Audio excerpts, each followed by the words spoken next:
আসসালামু আলাইকুম ওরহমতুল্লাহি ওবরাকাতু। দেশ ও প্রবাস থেকে যারা আমাদেরকে দেখতেছেন সবাইকে জানাই আল আকসা জিএইচ ফাউন্ডেশনের পক্ষ থেকে পবিত্র মাহে রমজানের মোবারকবাদ।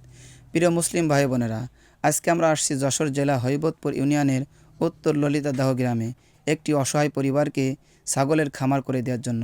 ইতিমধ্যে দেখতে পাচ্ছেন ছাগল ক্রয় করা হয়েছে। আপনাদেরকে জানানোর জন্য বলছি, আজকে আমরা এমন একটি পরিবারের নিকট এসেছি। এই পরিবারের যিনি প্রধান কর্মজীবী ছিলেন, এই ভাইয়ের পিতা, তিনি মৃত্যুবরণ করেছেন।